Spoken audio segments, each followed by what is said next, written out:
5, we got one viewer somewhere in the ether. We Oh, got Sir Constantine von Hofmeister, Multipolar Press. We've got Tim Kirby from Ultra Heavy. Good evening, gents. How's it going? pretty good. I just hope the internet holds out because there's quite the thunderstorm happening outside. So I hope to be with you guys until the end of the program. Well, it's the Nice. opposite here. It's like bright sunshine where I am, and it's Oh, wow. Okay. Nice. 30 degrees. So yeah, Yeah, some thunderstorm was yesterday. So nice. So, yeah. Clear skies over here, 26, 29 degrees or so. Evening, but yeah. No, world is falling apart, gentlemen. Let's start with, I guess, general observations of what's going on in your neck of the woods. Sir Constantine, have like people in your locality actually figured out what kind of crisis they're living through, or are they just like it's just normalcy bias and everything? yeah, I think I think most people, like the normies, quote unquote, the normal people, think everything is still quite normal. I mean, I talked to quite a few of them. I know over the years. I mean, you have the immigration crisis. Now you have the energy Hmm. crisis. You have the war in Iran. You have the German economy crisis because of no more Russian energy, cheap Russian Hmm. oil and gas. And I guess most people just buy the mainstream narrative here. When you Hmm. talk about immigration, most people that I talk to would say that immigration is great because diversity is very important, and it's better to be, well, there's a German saying, it's like it's better to be colorful rather than brown, right? And with brown, they mean the color of fascism, obviously, Oh, National oh Socialism. no. Yes. Okay. So, so that's one of their sayings. So I mean, it's like a dogma, right? That Yeah, yeah, diversity yeah. is extremely important, and you cannot criticize it because it has become a sort of state religion. And I suppose most people internalize this dogma and they live accordingly. And I suppose, like, even if people are critical of the immigration agenda, they keep it to themselves because they don't want to, I guess, stick out in public and, I don't Mm, know, be the black Hmm. sheep and be ostracized, because that's what usually happens, right? Like if you criticize Hmm. it, even mildly, like you're immediately accused of being a racist, a Nazi, a fascist, and Hmm. I don't know, other swear words, I suppose. It's mm, sort of like the medieval witch trials, I guess, right? Hmm. They like the Inquisition. Like you cannot deviate even one tiny step from this agenda. And I guess that's why people who are against it, they don't really vocalize it in public. I just a real quick anecdote, because I remember like several years ago when you had like the corona, quote unquote, pandemic nonsense and the lockdowns. So Hmm. the schools were locked down, the shops were closed, except the supermarkets. And it was winter time, right? So there was a lot of snow in my area, and the forest is right behind my house. They have beautiful hills there. So I mean, I quite liked it actually that the children didn't go to school, because I could like sleep in myself because I worked from home. I didn't have to get up at 6 in the morning. And instead of them, like, I don't know, sitting in the classroom, I just took them to the forest and we went sledding like down the hills, mhm. right? Which Nice. was very nice. And a few other people had the same idea, I suppose. So I was standing on the hill watching my children like going up and down, and there was a guy standing next to me, and got in a conversation with him, and he started talking about politics and world affairs. But usually when I meet strangers in Germany, I'm always quite careful, because you never. And I live Oh in yeah, a yeah, yeah, yeah. rather small. I live in a rather small town, right? So I don't immediately like open up and give him my like actual opinions, right? So like, Hmm. yeah, well, it's like this and that. But then he all of a sudden opened up and say, "Oh, this I don't like this mass immigration. It's all like ruining the country, etc., and so on." Yeah, yeah, So yeah. I guess he felt sort of confident. I was quite surprised, actually. Well, And because he could see you were a I guess he's defiant AFD, type of person. right? Sorry, He Tim. could What? see that you were a defiant type of person, so he Yeah, knew Hmm. maybe, he but I could did. sorta. But maybe he got some vibes of me, because I hadn't said anything before he Mm, opened his mouth, to be honest. But Hmm. anyway, I'm Hmm. still in touch with him. He's an AFD supporter, Hmm. married to well, a non-German, non-white person, because he's not like the racialist type, right? Because Gotcha, like, gotcha. I mean, you have a lot of, like, I would say, like, people who criticize, well, secretly mostly, immigration in Germany, and Mhm. I would argue that the majority of these types are not like these racist types that are obsessed with Yeah, yeah, yeah, some yeah, yeah. homogenous nation. They simply Gotcha. think that immigration is actually not even that bad, uh, as long as it is sort of controlled, right? As long as the Yeah, government decides who comes yeah, in on a meritocratic basis, right? I mean, yeah, that's yeah, the yeah, idea. yeah, yeah, yeah, yeah, yeah. But like the Um, the the basic, as Sir Constantine, you were saying, basically their attitude is we can kind of still like basically you've got the normies, right? But the in terms of the non-normies, their basic attitude is if we just vote hard enough, the problem can be solved. And Ooh. this global crisis that's happening in energy and this other stuff, man, like don't worry about it. It'll kind of fix itself. That's kind of the attitude. yeah, well, yeah, yeah, no, well, that's exactly the attitude, right? Like, well, people have this hope. It's like in Germany, for example, you have the AfD, the Alternative for Germany. Well, it's pretty much the only sort of quote unquote patriotic opposition party in the Hmm. country. I mean, officially, Germany has a multi-party system. Like, you have the Greens, the Hmm. Social Democrats, the Christian Democratic Union, which is in power right Hmm. now with Chancellor Hmm. Friedrich Merz. But and then you have the AfD. But in reality, uh, like de facto, it's like a two-party system, right? Like you have the Hmm. AfD, and then you have all the other parties, which I always call like the unity, the uniparty, right? Hmm. Because nothing ever changes. Like you had the Greens, the Social Democrats before you had the Christian Democrats, but like it's always the same policies. They don't Yeah. deviate, they don't change. There's no variety. So pretty much it's all the same. Mhm. They're all like radical leftist liberals, including the Christian Democratic Union, which wants to sell itself as a sort of Christian conservative party, but it's not. Right. I mean, you had Hmm. Angela Merkel, who was a Christian Democrat. I mean, in 2015, that pretty much opened all the borders, the floodgates, so to speak, in terms of immigration. And well, now you have the AfD that builds itself as the patriotic opposition, and they always, of course, argue that if they come to power, and they're actually quite close to power, I mean, officially, right, Yeah, yeah, they yeah. would change everything. But that's what everybody says, right? I mean, that's what Trump Exactly. said. Yeah. That's Yeah, what but the Melania said. mechanisms won't let them. Right, but Yeah. that's my point, right? I mean, Yeah. there's this thing called what certain people call the Melonization effect, right? It's Hmm. like named after Meloni, the Italian leader, because she had very strong rhetoric, like anti-immigration rhetoric, before she was actually elected. But now she's been Hmm. uh, leading Italy for years and years, and she's done virtually nothing, right? Hmm. Hmm. Well, yeah, it's one thing where for many years they've even talked to Constantine about this. In the past, I've considered writing a book that's a big criticism of democracy because the way people sort of understand democracy and the way it actually works, there's a sort of dissonance. You can talk to someone, and on the one hand, they're very proud of this system of checks and balances and divided powers. There will never be a king or a dictator or whatever, but then they want change to happen. And the system Yeah. is specifically designed so that way change is very difficult to make or it's very gradual, and nothing happens and they're stunned. It's like everyone Yeah. votes for the Yeah. American president every 4 years, and the candidates for president offer themselves, offer ideas, sort of like positions, Yeah. goals, whatever that are only able to be made by a dictator or something like that. Exactly. Because you Exactly. come into power, and everyone around you could just say no. Exactly. Well, I always said that, like what Trump should have done. Well, he didn't, but what he should have done, and I've Mm. said this for years.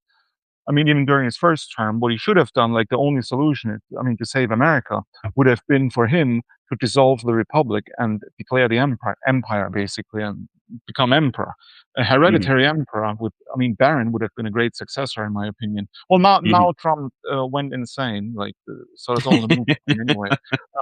But it would have been great. I mean, that's literally Hmm. the only Well, way. I mean, if you want to change something, you have to get rid of the democratic Well, system. Constantine, I will interject because, based on some of the more radical actions that Trump has taken, unfortunately, see, I don't like this whole generational war sort of thing, but I will say the boomers can't handle that concept.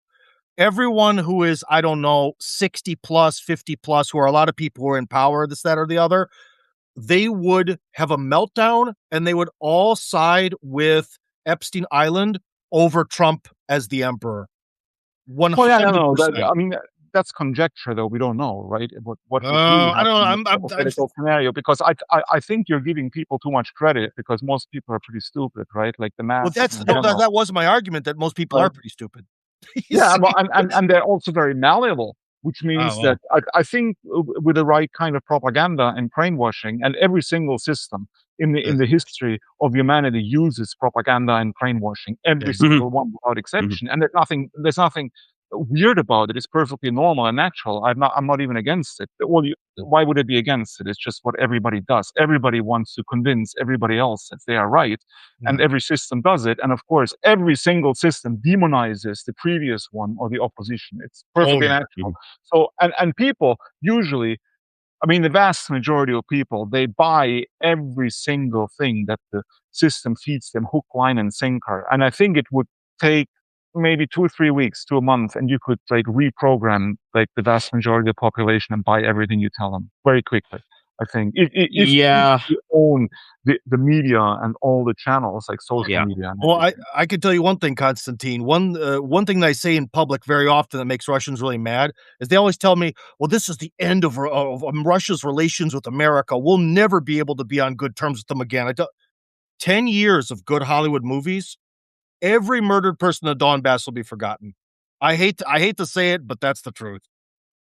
Yeah, well, exactly right. I mean that's my point. Yeah, people just are very simple, and they're very easy to manipulate. Like, I hate to say it, but it's the truth. And that's why I sort of disagree with you when you say that, okay, I mean, for the first week, maybe for the first 2 weeks, there would Mhm. be a public outcry. Oh my God, they declared themselves. Yeah, I mean, it's kind of, yeah, yeah, I mean, you're correct about that, but it actually kind of, it actually goes deeper than that because, like, they're very malleable, but they also just have a 2-week attention span. Like, the thing Yeah. that's happening in Ireland and the UK right now, I expect them to run after some other shiny object 2 or 3 weeks from now, right? And the reason I started up the show by asking you, Sir Constantine, what's the general attitude for the normies? I was trying to gauge actually, like, because like, what's happening in the world right now is that you're in the largest energy crisis in human history, right?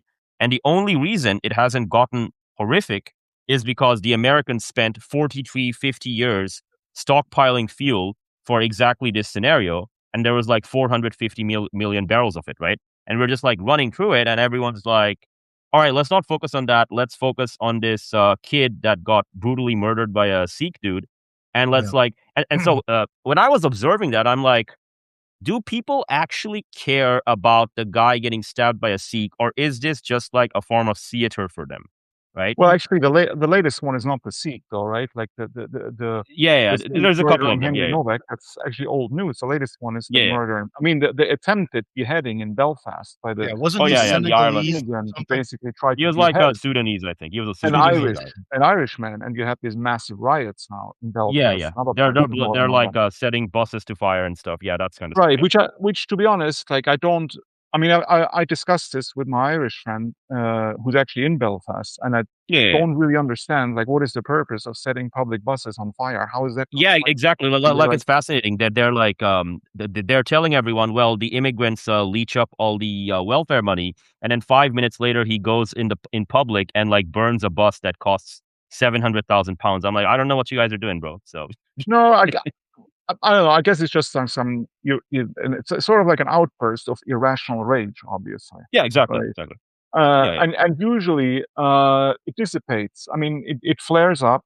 It probably lasts like exactly. a couple of days, like 2, 3 days maybe. Correct, correct. Then Yeah, it's crushed and it dissipates, and people go back to their I don't know regular exactly. affairs, Well, yeah, basically. it's, kinda like there's this, sort of, I don't know, apocryphal, story, or at least sort of weird view within, Russia that someone said at some point, but who knows if it's true. But anyways, there's a supposed quote that someone said, "Look at, the oligarchs in Russia. In order to be a billionaire in Russia, you better have a 4-meter high concrete fence around your compound, armed guards working 24 hours a day." Well, what if you're like, I don't know, Bill Gates or Jeff Bezos? You don't need nothing but grass. Right. Uh, You know what I mean? that's real. Yeah, I mean, that used to be true, but like Peter Thiel ran off to Argentina. I don't think that's true anymore, right? Well, He, that might be a good sign because again, about what Constantine yeah, was saying about human beings being yeah, inherently irrational, that includes all yeah, three yeah, of yeah, us yeah, who are talking right now. We're also yeah. irrational, but we try to control it. At least I try to, anyways. But so essentially, Oh when yeah, you yeah, have people who are angry, they see a man like me was killed. I am yeah. That's right. angry. I want vengeance. Maybe this bus like represents power or something. There isn't like this structuring of the thought of I'm going to risk my life right now. I'm going to commit Yeah, an act of violence, which may get me killed or imprisoned. So I really need yeah, to pick a good, high quality target. That's not the yeah, yeah, yeah. process that's going through their That's not what's minds. going on. That's not Yeah. what's going on. Like, You're frozen. I try to No, you're speak back. to some Sorry, of them. Tim, can you repeat what you just said? You were frozen for like 30 Yeah, seconds. go ahead, go ahead. Oh, excuse me. Basically, I was saying that the person's thought process is they're not like, well, I have one shot. I'm going to risk my life, maybe risk a prison sentence to do some sort of violent act that will achieve something. And Yeah. and then they would pick, a very logical, rational target. And that doesn't happen. As an American, going from the Russian side of my life to the American side of my life, if you remember the Oklahoma City bombing, the Mhm, guy who perpetrated that bombing was sure that when that building, that government building in Oklahoma City, a place that no mhm, one cares about in New York or Los Angeles, blows up, mhm, that'll be the beginning of a revolution. It's mhm, not mhm. a very logical thing to think, but for him it was Yeah. because it was emotional. Well, Yeah, yeah, yeah, yeah, yeah. I I It completely agree with you. The problem is, like, a lot of people on the right, they believe that this is sort of like the beginning of some kind of exactly, awakening of the people. Like, if we exactly. get more of these incidents, like, this accelerationist theory, if Yeah, yeah, yeah, yeah. things get worse, then people will wake up and then things will get better. So worse is better Here's a according to their fascinating logic, thing. right? Yeah, yeah, yeah, yeah, I yeah. totally don't buy this logic because, in my opinion, I don't buy it most of either. the I don't time, buy it either. worse is just worse, and that's it, right? I had this I discussion the other day. yeah, Sorry. yeah, yeah. No, no worries, no worries. So constantly, just to No, like I just buttress your had this point. discussion the other day. Yeah, yeah, yeah. When people talk about, like, I mean, right now you have the decline of the West. I mean, everybody can see it. I Exactly, mean, there's exactly, no exactly. denying it. It's quite obvious Yeah, that yeah. we're living in the winter phase of Mhm. Western civilization. But the point is, like, the fall of a civilization does not happen from one day to the next. I mean, it's not like everything is fine one day and then the next day you wake up and it's gone, right? I mean, this whole Yeah. decline phase can last hundreds of years, right? Like, and I said, I can actually see the European Union with millions and millions of non-white immigrants, totally liberal, like, with their promotion of homosexuality, transgender, all that stuff. I can see this continuing for hundreds of years, just not relevant on the global stage anymore, Yeah, yeah, yeah. Yeah. geopolitically Be speaking. because there would be no factor to change it. So imagine again, one key factor is that Europe was somehow kind of, I don't know, quartered off from the rest of the world. So let's just say in your hypothetical situation, and in reality, the Russians don't want anything to do with Europe anymore. So they're going to sit over there. The Chinese don't want to save Europe. They don't care. And the Americans want to fix America or whatever. So if Europe was basically sort of left alone to its own devices, it could exist as a complete nightmare state for whoever's there indefinitely almost. Yeah, of course. Totally agree. Yeah, Right. yeah.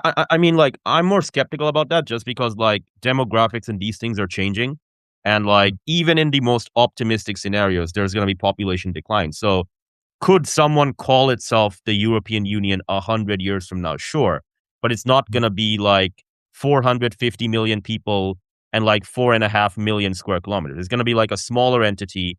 Well, like Rome did this towards the end, right? It called itself the Roman Empire, and then you're like, okay, but what are your domains? And it's just like, okay, there's this little bit of Italy over here, and I'm a 10-year-old emperor, right? And Yeah. like the thing is, like Sir Constantine was talking about something, and just to piggyback off that and buttress that, right? Like accelerationism and this idea that, okay, well, there's going to be a crisis, people will be hurt, people will die, but then the people will wake up. The thing is, there's an excellent book, and it's written by Jeffrey Parker, and the name of the book is Global Crisis. It's like a very nice book. He goes over the mini ice age that happened in the 1600s, and it's not just a book about climate. It's a book about politics, revolution, social change, all the big civil wars that happened. And the point he makes over and over again in that book is that even when the crisis happened, even when the genocides happened, even when multiple civil wars and all these other things were happening, the most common response people gave was to double down and triple down on decline, right? So, Mm, oh, the harvests are failing. Well, let's burn a bunch of witches because the witches are causing this, right? Like, yeah. oh well, we lost a bunch of people in the war. Well, it's because women are wearing skirts that are showing their legs. Let's make sure you cover their legs, right? Oh, there's a comet in the sky. Someone's gonna die. Quick, we gotta do like a big internal coup and like squish everyone. Like I think the Ottomans, for example, the Ottoman Empire in the Muslim world, the astrologers saw like a comet in the sky, and like everyone was like, "Oh, this is the beginning of the end. What's gonna happen?" And then they're like, "No, it's not the beginning of the end. We can avert the prophecy. Quick, let's kill all the the sultan's brothers or whatever and his family." Mhm. And so like all this like superstitious, irrational behavior, we have historical records showing this, right? Like Oh, it's when still I see happening. Again, it's Epstein still Island. happening. It's still happening. Like when I see the Ireland stuff, like okay, let's use their logic for a bit, right? And I try to put myself in their brain for a second. Okay, I'm gonna go out there, wear a bunch of black hoodies and masks. I'm gonna set a bus on fire that costs £700,000. I'm gonna say immigrants steal welfare money. I'm gonna still do that thing. Okay, very rational. All right. Okay, but why am I doing it? Well, I'm doing it because if I set 10 buses on fire, I destroy 7 million pounds of infrastructure. But don't worry, man. Those Afghans and those Pakistanis who are in collusion with the police, and the police are like, colluding with the Pakistani and Afghan migrant rape gangs, they're going to get scared and they're going to run away back to Pakistan and Afghanistan. But here's the thing. Maybe. Even if you believe that logic, let's think about this. Uh-huh. These are hardened criminals who are engaged in rape gangs and all these other things, and they're going to be scared of you putting 10 buses on fire. You and your bros coming back from the soccer game are going to put 10 buses on fire. He's going to look at that and he's going to go, yeah, I'm a hardened criminal who rapes and murders, but I'm going to be scared of that and run away. Like completely irrational. Yeah, Like but even if remember, their logic is correct. Yeah, yeah. well, what's the picture of revolution look like in most people's heads?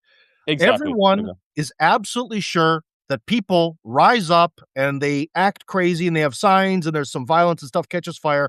And that's what a Yeah. revolution is. And that's how change happens. Yeah, But yeah, they yeah. don't understand that people don't rise up. They are risen up by a particular force. All the Yeah, great yeah. successful revolutions of our time Exactly. came because an outside player pushed these people up, be it Lenin, be it from London affecting the revolution in France. There's a lot Exactly. of foreign players with the Chinese Revolution, so on and so forth, right?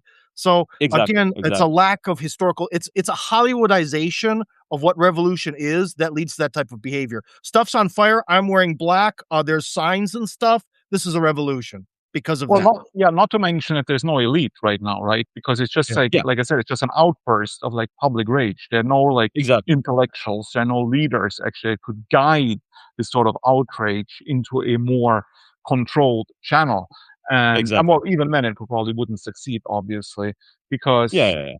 there's no momentum, as we discussed. Like you have this Yeah. outburst, it lasts a couple of days, then it fizzles out, everybody's calm again, until the next round a couple of months later. Yeah. And in between, immigration, of course, continues because the state is not impressed by this. The state doesn't care. He will just continue importing immigrants by the Yeah, millions. yeah, yeah. And Yeah, exactly. Exactly. how are you even going to solve the problem? Like, I hear all kinds of arguments.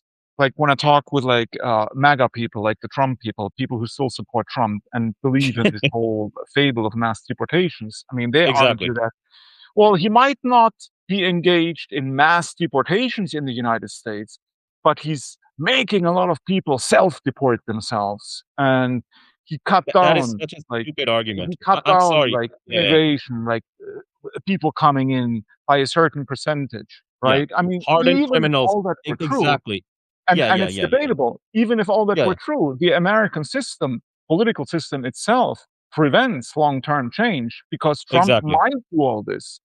But then the next president, which most certainly, in my opinion, will be a Democrat, will just open the Yeah. gates It'll be canceled. again anyway, and they will just march right back in. So what's the point? Why even try? I mean, if you don't have continuity, you know what I mean? It's like what you. Exactly. It's like this also with this idea of like infrastructure projects and democratic systems. Like an Yeah, American president has like a 4-year term. Why would he yeah, start or initiate an infrastructure project that will be finished in 20 years' time when he's not even president anymore? He will not be able to reap the glory. He will be engaged, like with all the stress that comes along with starting Mhm. the infrastructure project, but he will not be able to reap the glory. That's why they're all reluctant to do it. I mean, why do you not have high speed trains in the United States, for example? I mean, I'm sure there are other reasons, obviously, but I think that's Yeah, one that's reason, classic. right? And it's not just high speed trains; it's lots of other stuff, Yeah. right? I mean, if you Yeah, look yeah, at yeah. China, what China is doing, what China has achieved already, like all these clips that people post on X, it's like a science fiction movie in China. Like Mhm, they mhm, clearly mhm, far mhm. ahead. Or everyone knows in the United States, we have to reallow some small businesses to be able to build their little businesses within residential communities. And just that little step has been discussed for my entire life, and it hasn't happened. So, yeah, I understand. I just wanted Yeah, to add one thing too about revolutions that, again, maybe people don't even know who I am. Tim Kirby, you can look for me on Telegram, Tim Kirby Russia. Ultra heavy here on Substack is about a Russian sci-fi fantasy novel we could talk about later. But nice. the thing as someone who is an American in Russia, I very often get Westerners sort of try to guilt trip me as some sort of unofficial representative of Russia into needing to save the West. One particularly passionate person even said something to the effect of, "You over there in Russia have to save Europe. It's your duty." And the thing is, ironically, for the Why? Russians, they're not going to do it. Because why Yeah, do I bring this up? There's a reason. yeah, yeah, yeah. Because the stuff that's happening in Ireland or whatever, North Ireland, if there was an organizing force with a lot of money that could take these irrational people and turn them into guerrilla fighters, executing organized plans, then that would be a different thing. But that would Yeah, yeah, require yeah. Russia or China. If there's another party on this planet who could organize that, I don't know. But those two are not going to do it. Yeah. Russia's too busy with Russia and too uninterested. And also, Russia's been denied by the Europeans many times. They kind of don't care if Europe fades away. Yeah, exactly. Exactly, exactly. I mean, like the thing with the revolution stuff is that it's a pipe dream, right? Like, and when Yeah. people say in the MAGA world that all these people will self-deport themselves, once again, it's a failure of logic. It's like, okay, well, according to your own argument, these are all a bunch of murderers and rapists and criminals. Why Yeah. should murderers and rapists and criminals self-deport themselves if you don't have any military kinetic force to bear on them? Right? And here's where like foreign policy and domestic policy are interconnected, right? Mhm. Like everyone can see what's happening in this war against Iran. I mean, America is just getting choked up, right? Like, it's not an impressive war with like, oh, 2 million ground troops are invading or whatever, right? It's an attritional contest. Like you've Mhm. got the blockade that's going and you've got like a missile thing going on, right? But all of the different vassals in Europe and the Asia Pacific can see the obvious. They're like, yeah, America, it kind of calls itself the silverback gorilla in the jungle, but not really, right? And the thing is, right, like criminals inside America can also see this, whether it's these Hmm. big gangs or all these other guys. Like when they see America behaving like this, do you think they're scared? And they're like, yeah, we're going to get mass deported back to like, I don't know, Haiti or Guatemala or whatever, right? So all these things are connected. So when people say in MAGA world that, oh, they will self-deport themselves because like, Trump has this 12D chess master plan. I'm sorry, guys. But like when you show to everyone that you, the emperor, are like an 80-year-old man and, you're not like a 20-year-old boxer that you used to be. You're like Muhammad Ali with Parkinson's disease. You're like, your hands are shaking, Oh, right? yeah. Your hands Well, are shaking, bro. Yeah. yeah. And so it's like, well, do you expect people to listen to what you have to say? Not really. I mean, yeah, Sir Constantine was talking about the Democrat president and something like. I mean, honestly, I don't think we even have to wait that long. Like, probably Trump's gonna do an amnesty sometime later this year or maybe next year, just because like he needs the votes. And like, if he doesn't do the amnesty, maybe one of the courtiers or the eunuchs inside the admin will do it. I think Marco Rubio might even do it, just because like it's gotten to the point where like, okay, fine, mass deportations. All right, bro, where's your army? Bring your army here and like round them up and kick them out. And if you don't have it, like I love this like these like remigration bros in the United Kingdom. They're like, well, we're just gonna put everyone on ships and planes and mass deport them back. And I'm like, the entire British military can be fit into Wembley Stadium. Okay, you're not gonna be Yeah. using that Well, it to doesn't round up. really Well, matter anyway because Yeah, yeah, the, exactly. the, Yeah, the German government, like a couple of yeah, weeks, exactly. announced that they wanted to deport like 700,000 Syrians. Basically, they wanted Yeah, them to go back to Syria, and yeah, the yeah. Syrian leader said, "No, no, sorry, we don't really want No, them." thank you. Yeah, Right? exactly. So what are you going to do?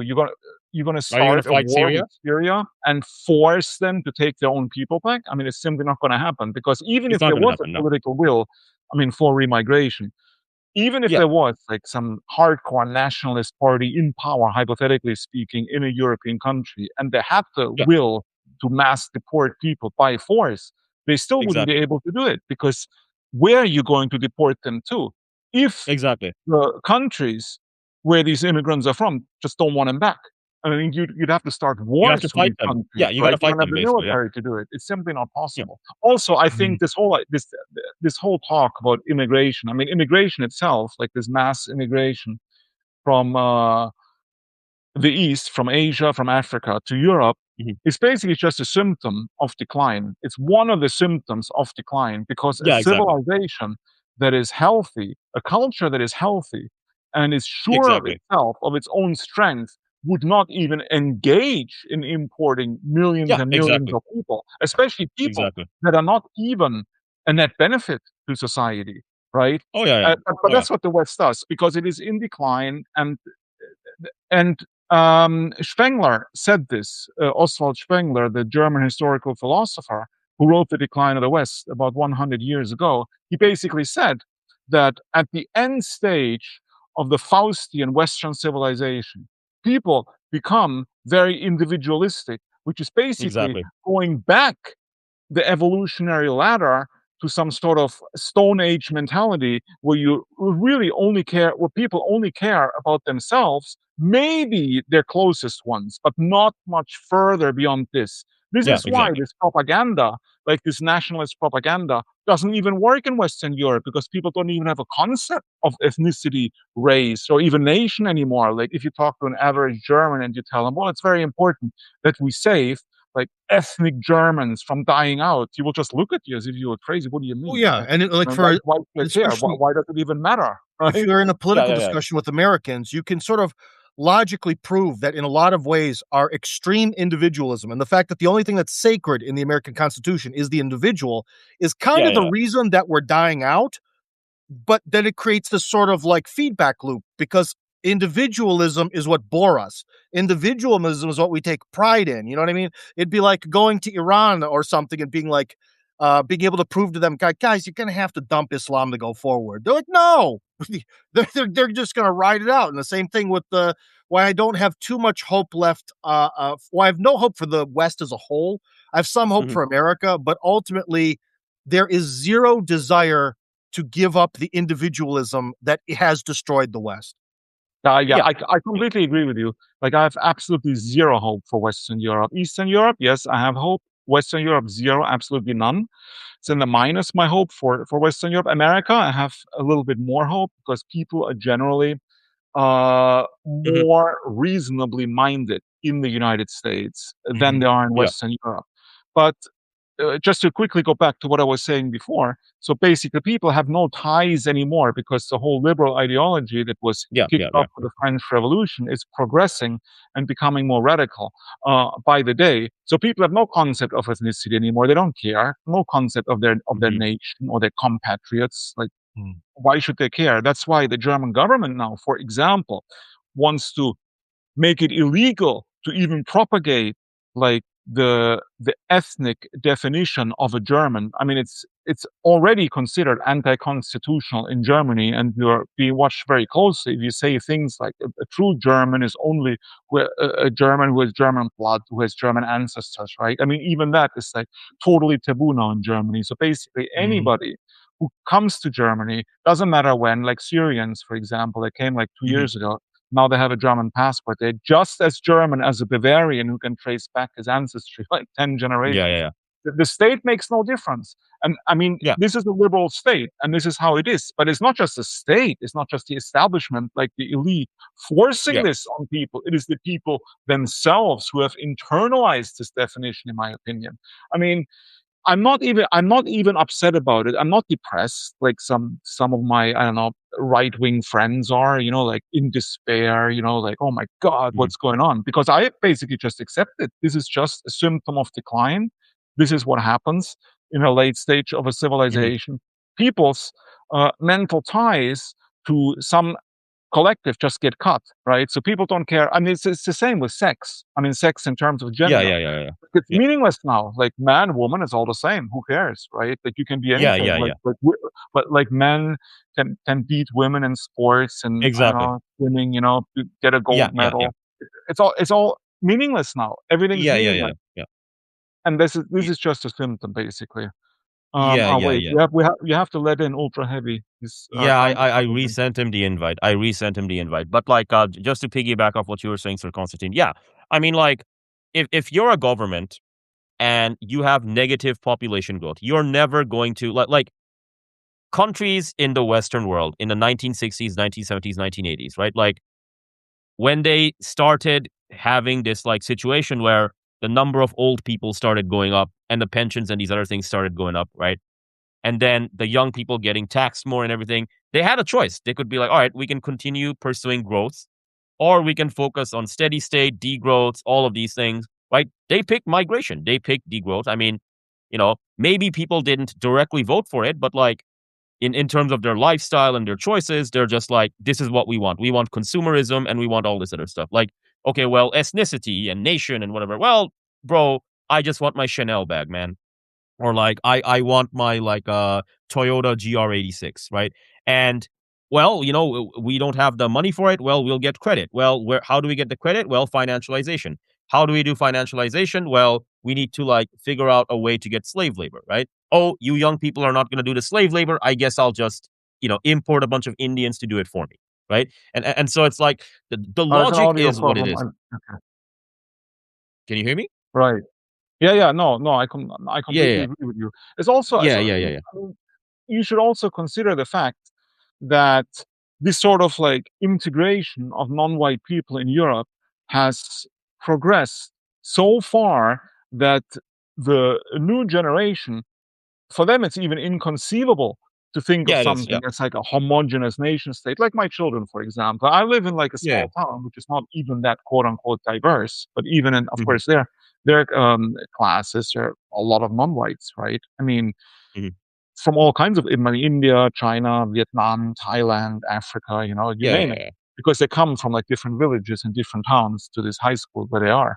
And I Exactly. mean, Yeah, for them, it's completely normal, of course, right? I mean, to, yeah, to yeah. be invited to like birthday parties Yeah. by Africans, by, I don't know, people from the Middle East. I mean, they have friends from all kinds of different cultures and countries. I mean, I'm not against it because, like I said, I Yeah, mean, yeah, yeah, yeah. it's nothing you can do about it anyway. I mean, there's no point in getting upset. I mean, I compare it to like the late stage of the Roman Empire when, like, in the third and fourth centuries, like Rome, the capital city, was only Mhm. 20% Roman, and you had like 80% people from Africa and Asia, even 2,000 years ago. I mean, you had, Yeah, and exactly. at the same time, the empire, like the United States today, was engaged in imperial overstretch, like still trying to conquer and control like the fringes and gain more and more control, desperately trying to hang on to some sort of hegemonic status, while the core of the empire was already in decay, basically. Mm. So, I mean, like I said, this mass immigration, this sort of like replacement of the native population is just a symptom of the decline that we're living through. And so there's nothing, I mean, in my opinion, there's really not much that can be done about it. And nobody is really serious about doing anything about it either, because of the No, no, melonization no. that we discussed earlier. Because you have like the AFD in Germany saying now like we would close all the borders and then we would deport all the criminals and so on. That we would initiate a sort of Yeah, like yeah, yeah. soft remigration process. But they're Yeah, not yeah, yeah, but yeah, they're yeah, not yeah. serious about it, right? Because they Yeah. always say this, but once they have power, they do nothing, right? Because there are too many interest groups involved that are very, very Exactly. powerful that prevent this from happening. And Lobbying and they groups, always interest groups, voters. and they Yeah, always everything. Yeah. yeah, and they always talk about some window, right? Like they always say we have a window of like 5 to 10 years. If we don't like start remigration, then it's too late. So we must start it immediately. I mean, a lot of these remigration activists that you read about on X, I mean, they usually say this, right? That they I guess Yeah, they yeah. do this because they want to sort of like put pressure on people and Yeah, yeah, yeah. make it sound like something needs to be done immediately before it's too late. I Mhm. suppose it's a tactic, right? Because I mean, but they said this 10 years ago already. Like 10 years ago, they said we maybe have 5 years. Now they're Yeah, saying it yeah, yeah. again, right? So I suppose in 10 years, they will still say we have 10 years. I mean, So that, Westphal, yeah, yeah. I mean, Westphal, who wrote Camp of the Saints, I think he said in 2014 Europe is finished, right? And he said this right, like 12 years ago. I mean, he's dead now. He passed away, but like right, he right, basically like his argument was that because of the Syrian refugee crisis, like he looked at that and he basically said in the book that I wrote like almost 50 years ago, the reason, you know, in that fictional novel everything falls apart is because Europeans have neither the will nor the ability to stop the invasion, right? And like the example he used was like 1 million Indians from Kolkata. I mean, he was talking about Bengalis, he's talking about my people, but like yeah, he yeah, was I like, know. yeah, yeah, yeah. But like he was like, okay, well, 1 million of them show up to France and they're not stopped, basically, right? And he was basically saying, well, how many refugees from Syria and these other places are showing up? Well, more than that number every year, right? And actually, last time I checked, like in the year 2026, I think all across Europe, the European Union, I think over 4 million migrants will show up from all over the world, right? Legal and illegal, right? So like, yeah, Sir Constantine, you were talking about the interest groups and the voters and everything. Yeah, I mean, there's the ideological element of like a lot of people think immigration is good, but at the same time, like, okay, what exactly? Okay, well, we got a window, bro. You know, otherwise, you know, in 10 years we will be changed. I mean, like, but people can walk around the city, man. Like, It's it, already it's it's already already changing. changed. Yeah, exactly. It's Like already changed. You can where does walk this around the come city. from? Yeah, These 10 years. yeah, Just go to like Berlin today, go to Paris today, go to Brussels yeah, today, and walk around. I mean, yeah, it's like all of these cities are minority white today, literally. yeah, Like Brussels, it's like I mean, I yeah, was in Brussels last year, walking around Brussels, and large parts of Brussels is basically the Middle East right now already. yeah, Yes, yeah, where you literally will not see a single white Belgian person. It's the same in Paris, like I stayed in Montmartre, and it's just mhm, Africans and Arabs basically.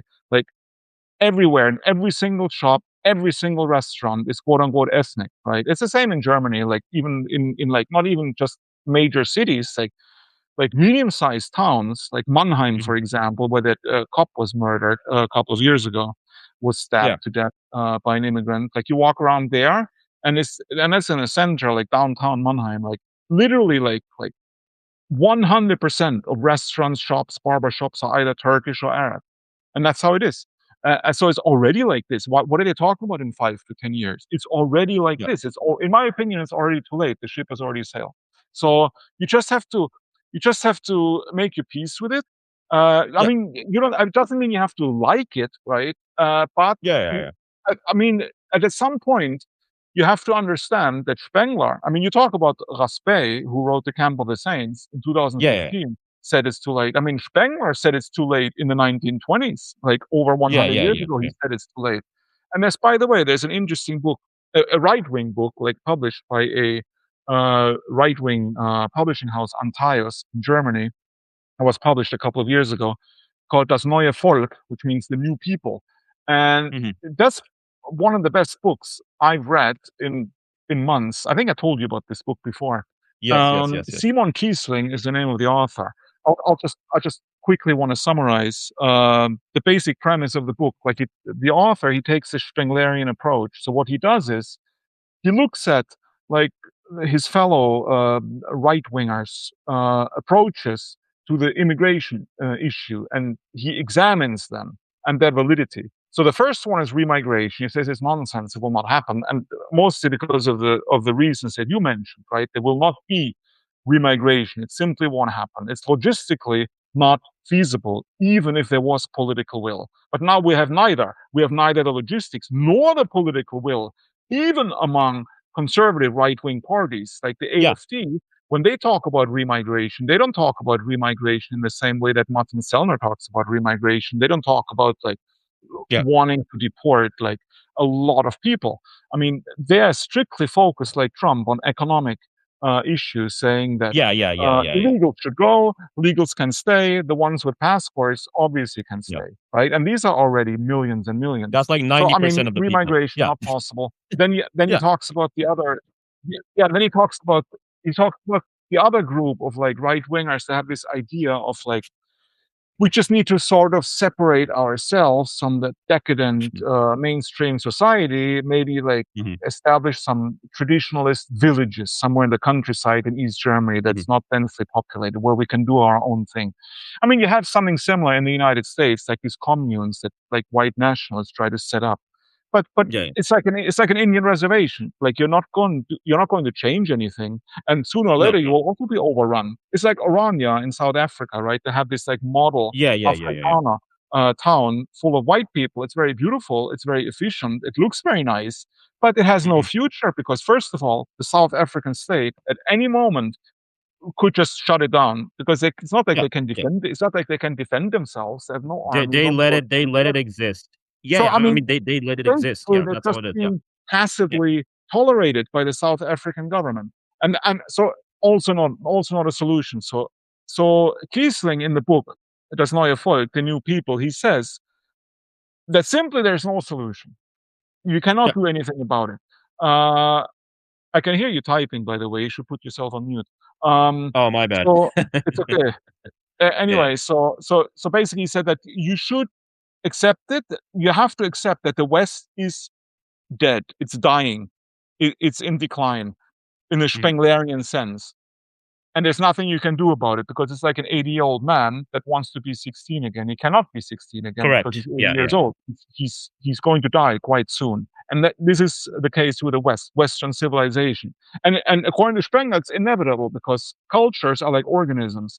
They are born, they grow up, they mature, they wither, and then they die.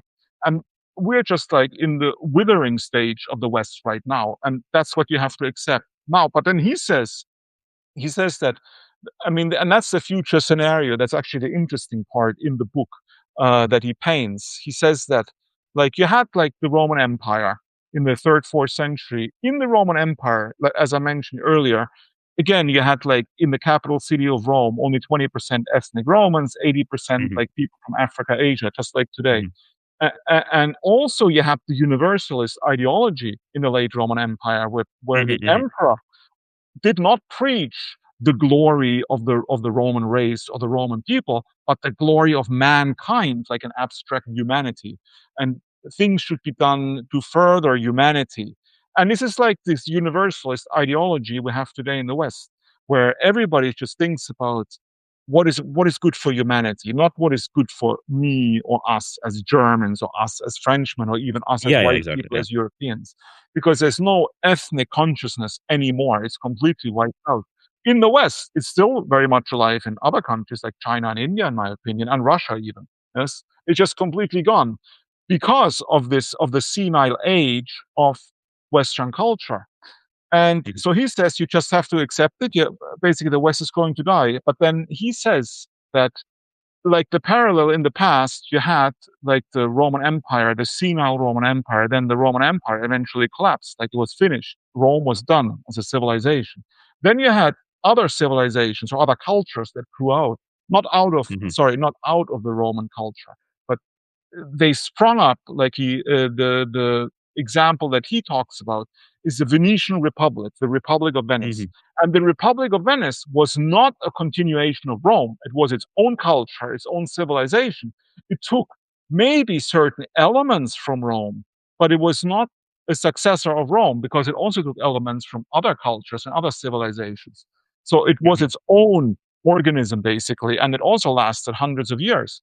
And mhm, he mhm, says this is what can happen in the future. It's likely to happen. And it's very realistic, in my opinion. So he says, okay, mhm. so the West will fall, the West Yeah, will be finished. And at some point in the future, there will not be a renaissance of the West. Something new will come into being, a new culture. But exactly. the new culture will not be a continuation of Western culture. First of all, ethnically, it's not even possible because at that point, like Yeah, yeah, yeah. the demographic situation in Europe will be 10 times worse as it is now. So you might have 50, 40% like white Europeans left on the continent and like 50% people from all over the world, like again, Asia, Africa, etc. And all of these people have their own cultures, their own traditions. So what will happen most likely is that at some point in the future, a new culture will come into being, might take elements from the West and Christianity, but it will also most certainly take a lot of elements from non-white, non-European cultures like Hinduism, Islam, Buddhism, and so on, Mhm, and fuse it into something new and original. And this mhm, new mhm, culture might be opposed to the globalist behemoth that is now raging mhm. across the globe, and might create something new and Yeah, unique. And you will yeah, also have an ethnogenesis. I mean, this new ethnogenesis, this yeah, creation yeah, of, yeah, of a new ethnicity in Western Europe is already well underway, obviously, because the rate of intermarriage between whites and non-whites is increasing by the day anyway. So, I mean, this is unavoidable, and this is not necessarily good. This is not necessarily bad, in my opinion. But this is a very realistic future scenario, in my opinion. yeah, yeah, yeah. I mean, something new is gonna be born. Absolutely. I just don't think globalism is gonna exist because like there's 8.5 billion people on the planet right now. I mean, you've got the immigration stuff. I don't even think the immigration thing is gonna last that long because like countries like Sweden and Germany and France, they are like heavily indebted societies. Like the state has enormous amounts of debt. And it's not just the welfare to the migrants of it. It's just like basic pensions and like services of like, okay, well, this is a first world country, and what does that mean? It means welfare state, and it means all these other things. I mean, they won't be able to pay those, good Sir Constantine. I mean, and if they don't pay those, then what happens to the state? The state goes broke because like the way the state works is the old people on the top, they get the taxes and the pensions. Um, and they get it primarily from the young people working, right? Okay, the life expectancy is going up, the old people in the society is increasing, so you need an increasing number of young people working. That's option one. The second option is, hey, young people, you got to work 60 hours now instead of 40 hours, right? Yeah, good luck making that sales pitch. But like, if you do that, the natural tendency for these societies is, well, delay of family formation, or some people just going, okay, you know what, I'm just going to work 80 hours and not ever have a family, right? And then some of them will just say, you know what, screw this place. I live in like Germany or the UK or whatever. Let me go to Vietnam or let me go to Indonesia or whatever, right? Or somewhere else. The, the thing is, I don't think globalism can last that much longer just because like everyone is just exhausted. They're just exhausted. They're looking at their life and they're going, well, as a young person, I'm paying all this stuff. Am I going to get a pension? Am I going to get like benefits when I go old and all these other things? Well, no, right? I'm not going to, right? Like, and more of them are beginning to figure this out. And as they figure it out, they're going to be like, well, wait a second. If I'm not getting anything, right? And all this other stuff is just going to fall apart and what have you, right? What is the point, right? And so like the globalism thing of like, well, there's no borders, bro, and you can just travel anywhere and look at this amazing high standard of living. Like even that thing's falling apart. Like and as that thing falls apart, I just think like if you live in Sweden and like, okay, it's a super cold place, there's no social services now. And oh, by the way, the government is broke, they just went bankrupt. I don't think you're gonna have 10 million people. I think you're gonna have less than 4 million people. Right? Some of them will die out, some of them will move out, but like I don't think like England, for example, like the United Kingdom, oh, 68 million people. Well, sorry, man, the government went bust and we have a bunch of old people. And can you please come in and pay more taxes so the last of these like vampires, aka the old people, can like leech off you and take all your money? Well, no, no, thank you, right? And so they'll just leave, right? Right, Will exactly. Well, yeah, yeah. actually, before I got booted by a power outage, you guys Oh were actually kind no, of talking about like how people won't self-deport, but there's a sort of nuance to that. If life becomes absolutely miserable in Europe exactly. and they have Yeah, somewhere else to go, they'll go somewhere else. A lot of the exactly, problems with Europe, exactly. whereas Russia's different, is in Russia, if you come here, let me tell you a little story about Russia.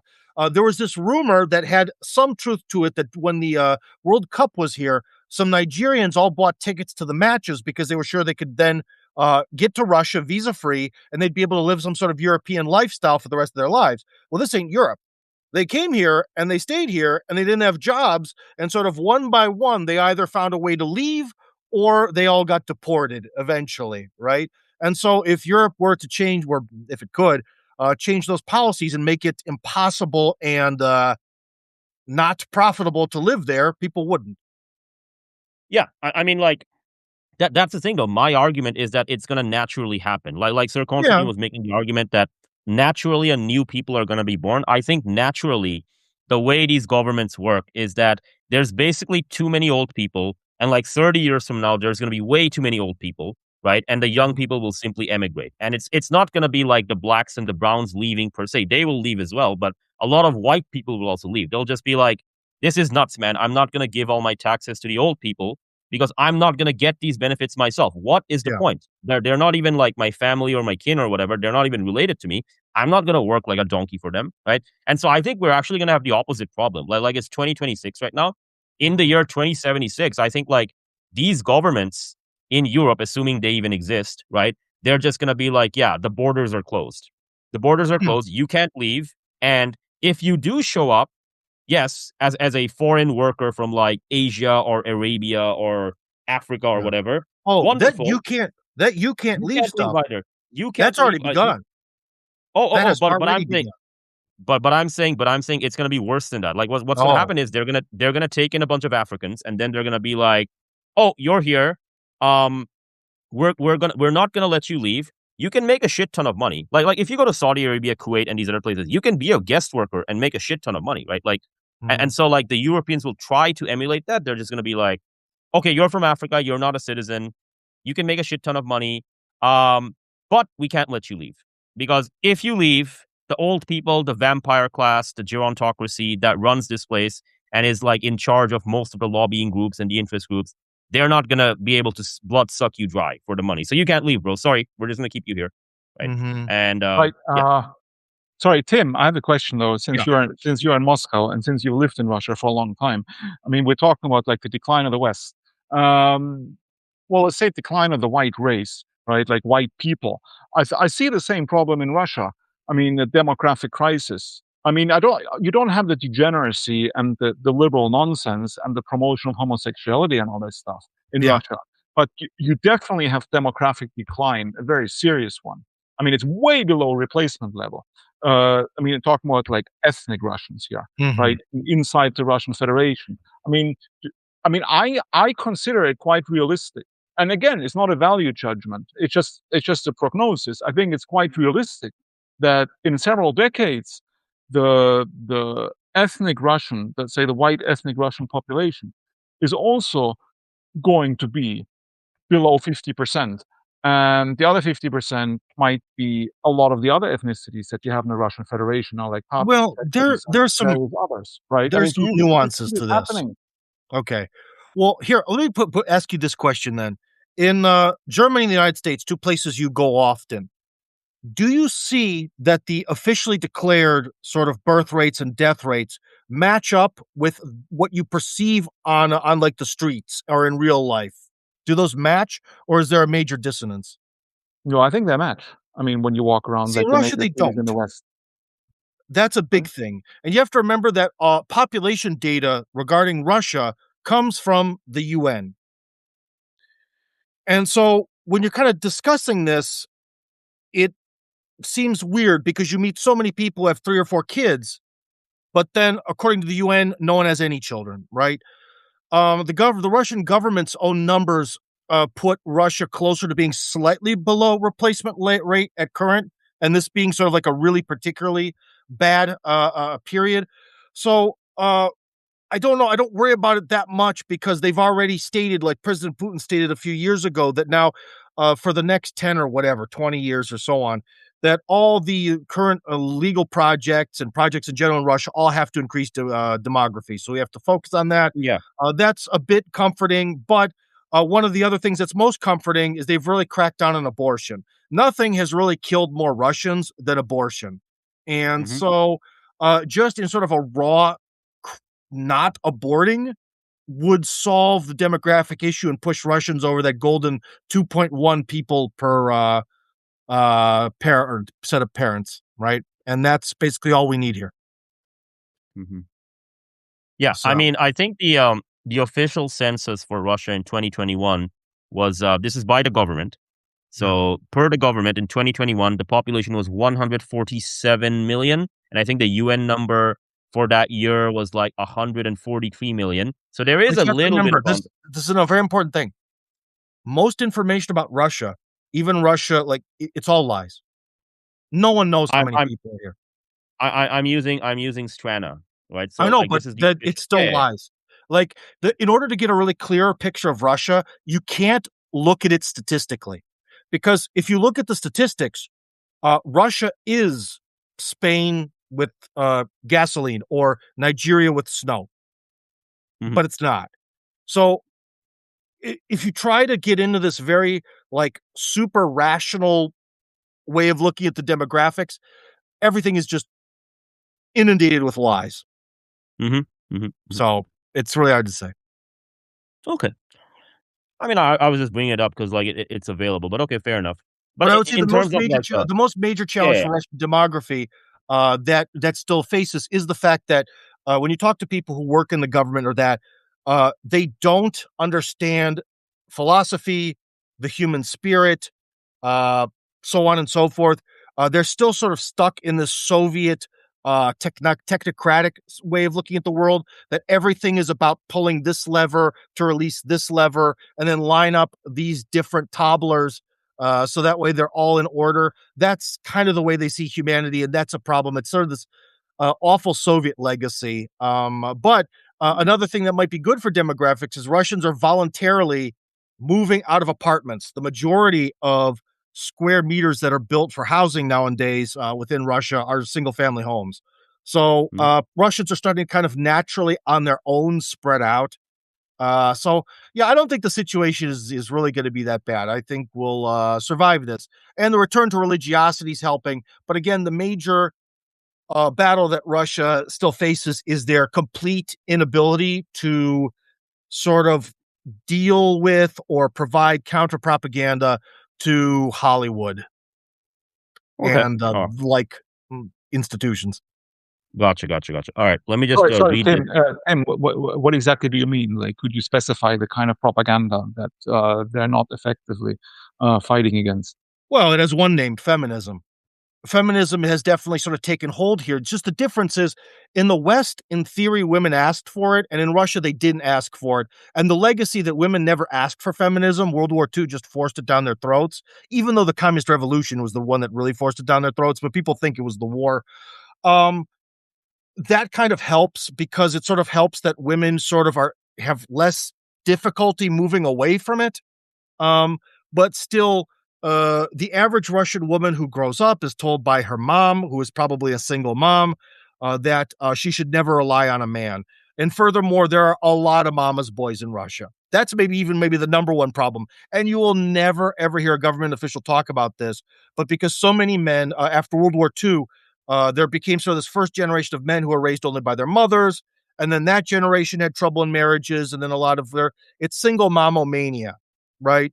And the effects of single motherhood are kind of universal throughout different cultures and societies. And so there's definitely a problem with that. The divorce rate in Russia is very high, but people also, again, like I said, everything in Russia is a lie because the remarriage rate, or sort of going for try number two, is very high. And I've noticed people tend to stick together. So there's a lot of issues with the whole marriage, who's baby daddy kind of stuff. Yeah, Well, there was a population decline due to the world wars, right? So there was yeah, always like this deficit of like, well, there's more girls now than there are men because all the men died in the wars, and that kind of held true up until the Soviet Union collapsed, and it's still kind of true today. I mean, even in the post-Soviet space. So if you go to Estonia, Lithuania, Latvia, I think like Lithuania has like a world record for like most number of girls with regard to like ratios. So I think there's like yeah.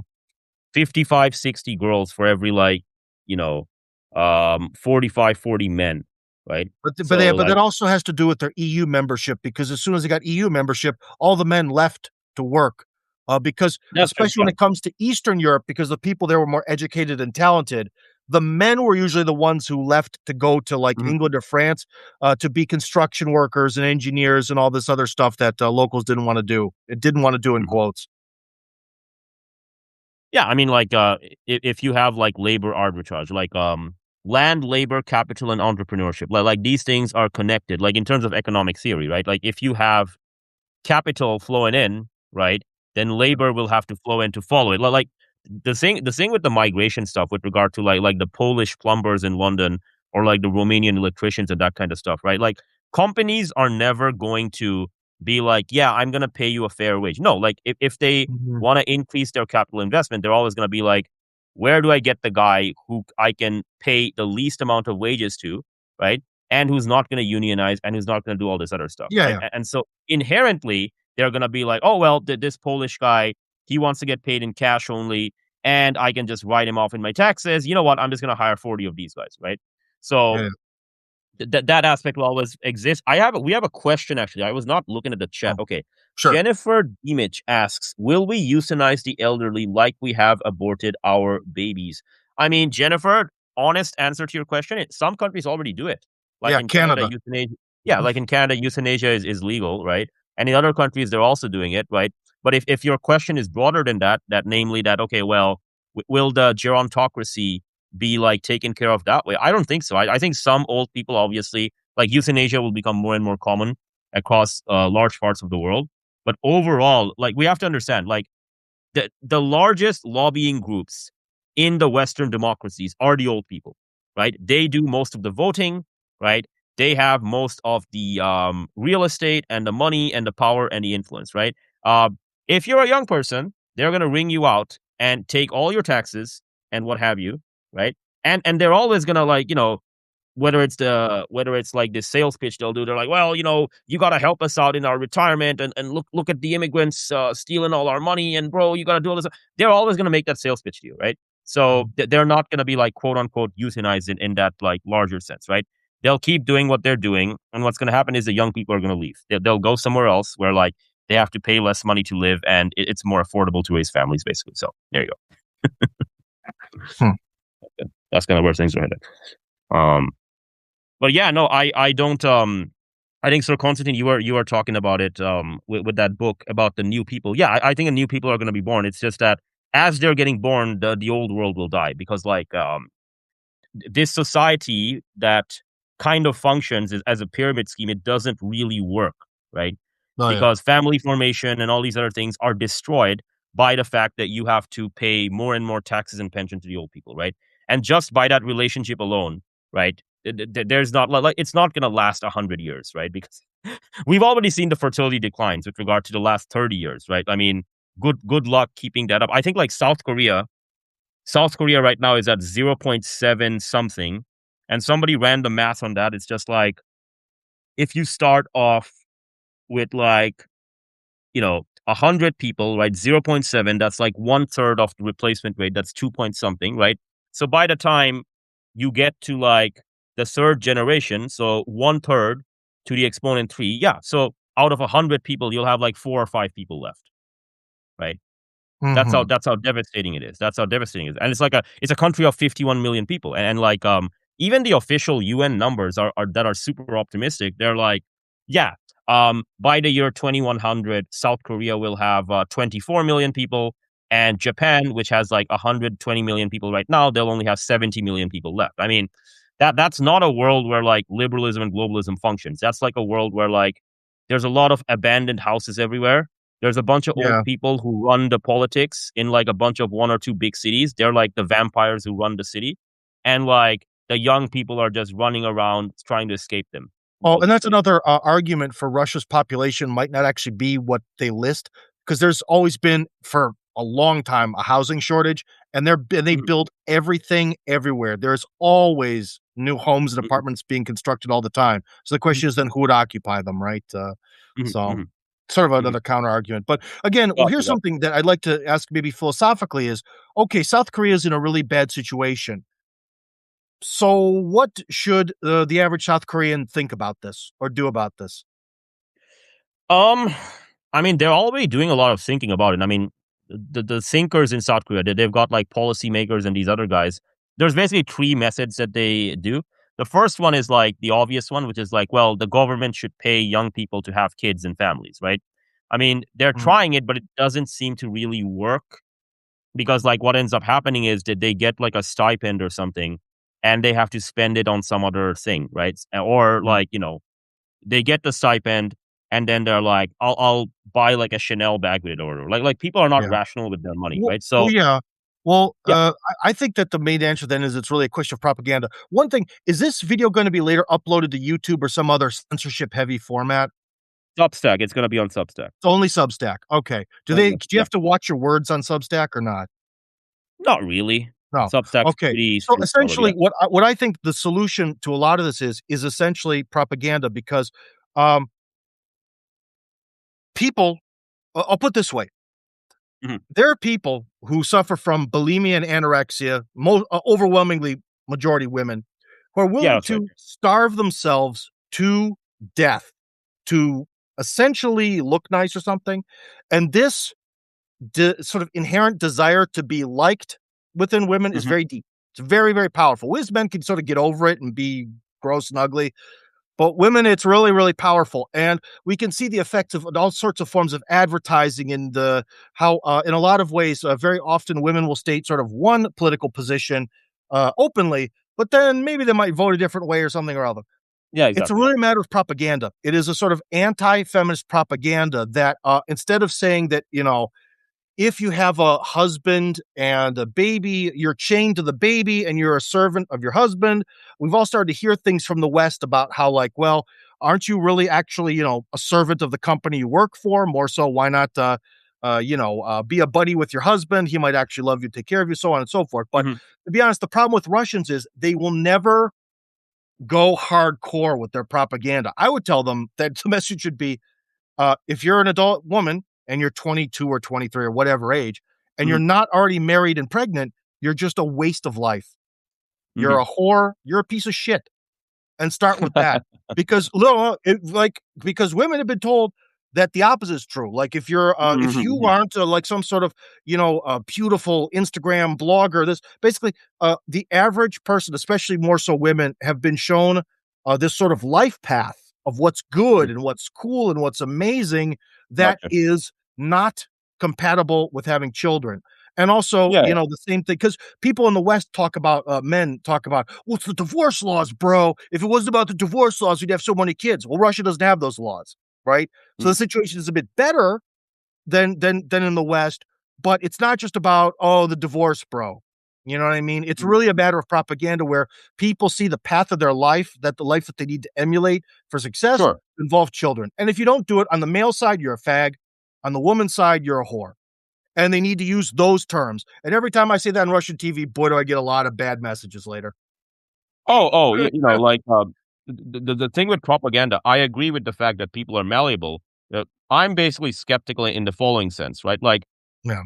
the two things are contradictory, right? So, okay, what do I mean by that? The old people want the young people to pay a shit ton of taxes for their pensions and these other things, right? Okay, Mhm. if you have a wife and you got 5 kids, right? I'm just using an example. It's just a random example. But if you've got 5 kids and a wife, right? You are not going to be working 60 hours, right? You're probably going to working less than that, right? You could argue that the wife is going to be spending more time with the kids or whatever. Fair enough, right? But realistically speaking, the husband is going to be spending, I don't know, an additional 5 hours per week. I'm going to make a small number, an additional 5 hours per kid per week, husband time, and then the remaining 40. Like, if you're living that life, right, you are going to be absolutely wrung out to dry, right? Yeah. Now, Yeah. if you're an old person, what do you care about? Like objectively speaking, we're just looking at it from their perspective. I want efficient workers, and I want all of them to just work till they die and give me my pensions and my benefits. Do I want them to have 5, 10 kids or whatever? No, I don't. Therefore, me and the boys, aka all the other 70, 80, 60 year olds who quote unquote run society, right? The gerontocrats, I'm talking about them, right? That's why Yeah. they peddle this propaganda of like childlessness and this other stuff. Like, there is an objective Yeah, but, purpose like, the behind thing why they is do it. if they had the propaganda in their mind that the only people who really care about you deep down that you can rely on are blood relatives, even if sometimes you don't get along, they would know that in old age, well, if I have 4 kids and each kid is able to give me 5,000 rubles a month Yeah. from their salary, that's not a lot of money. It would add up to a state pension check. It would double their pension just from a Yeah. handout from having 4 kids. from their point of view, like it's like, okay, well, who is more reliable? Like, can I rely on my 4 or 5 kids, or can I rely on the state giving me the pensions and the benefits and whatnot, and then I Your can kids. spend it on my yacht, and then I can spend it on my Absolutely, but yacht. the problem is people have Yeah, been yeah, told the opposite, but you could definitely on your own children. But then again, you also get into because of feminism, yeah, yeah. the female decision-making pattern of, Sure. well, what if I have 4 kids and possibly they could all grow up to hate me? And then I get nothing. That sort of weird female logic where if something's ever so slightly possible, that means it's a valid concern. Whereas Mhm. again, why we have to get rid of the Yeah, feminist yeah, yeah. sort of way of thinking and a male way of if you have 4 kids, it is really hard to imagine that you won't get along with at least half of them as an adult, you know? And even then, people who generally don't get along with their parents still are always feel some sort of connection with them, you know? So again, Yeah, it's yeah, more of yeah. a kind of a propaganda where family yields more results. Look at weird backwoods villages in some forgotten countries where people have multi-generational living. They all seem to be a lot, in some ways, happier and healthier together and contribute more to each other than this sort of postmodern, atomized Yeah. society. You know what I mean? I think it's a cultural thing though, right? This Yeah, yeah. multi-generational thing. I mean, you see this a lot in Asia, like in India, for example, or Mm. in Exactly. Yeah, yeah. Africa. You see it in Russia. Like Yeah, yeah, it's completely common, for example, that if you have parents, elderly parents, they stay at home, like with you. yeah. Like you Exactly. don't Yeah. like just drop them off at some old people's home. But this is completely unusual in the West, like in Germany, for example, or the United States, where it's the opposite actually. Like if you have like an elderly parent or parents living with you at home and you tell people this, they're like, really? What? Why? That's so strange. It's so Yeah. unusual. Like that's what you Yeah. hear from people And you know because what for it them that's it's you know what that does, inconceivable, Constantine? right? It forces Something's wrong with everyone you. It Sorry? forces every what happens because of that Western mentality, it forces every generation to start over from 0. Because I saw how both my grandmothers had everything, the paid off house from the 1950s, fairly Yeah. good Social Security. My one uncle even asked my one grandmother, "Please, I'll build you an extension to my house with a separate door. Just please live with me." "Nope, I'm gonna stand on my own." And she blew through everything, and she left this world with zip, meaning my uncle and my mom got essentially zip after how many years my grandfather toiled and toiled and toiled. And that's why multi-generational living essentially makes the money a bit more collective. And then everyone in the family gets the benefit of what happened, what their No, no, ancestors were able to right. achieve, you know? No, I completely Well, we're agree not with you. told I about mean, this. I think that's how it should be. I'm in Yeah. total favor of Yeah. multi-generational Yeah. Yeah. Yeah. living. Yeah. I think the Western way is the way of death. I mean, that's Yeah. what it is. Because again, it's a Exactly. Yeah. symptom Yeah. of the West's decline. It's another symptom. This complete Exactly. disregard of your own parents, basically. You just dump them off somewhere and then you maybe visit Yeah. them for Christmas and New Year's. We live in a Okay, maybe society. on Yeah. their Yeah. birthday, if they're lucky. Exactly, exactly. There's 8.5 billion people right now. There's 8.5 billion people on the planet right now. If you want to look at the West, and I don't know, if you want to count Japan and South Korea as honorary American vassals, there's roughly 1 billion people on the planet, right? Where old people, these guys over the last 50, 60 years, they've made certain choices and decisions, right? Yes, we all agree here in this space, in this Substack Live, society should be a certain way, right? But empirically, it is a certain different way, which is that the lobbying groups, the old people, they're like, okay, well, I just want my benefits. I just want you to pay more taxes, right?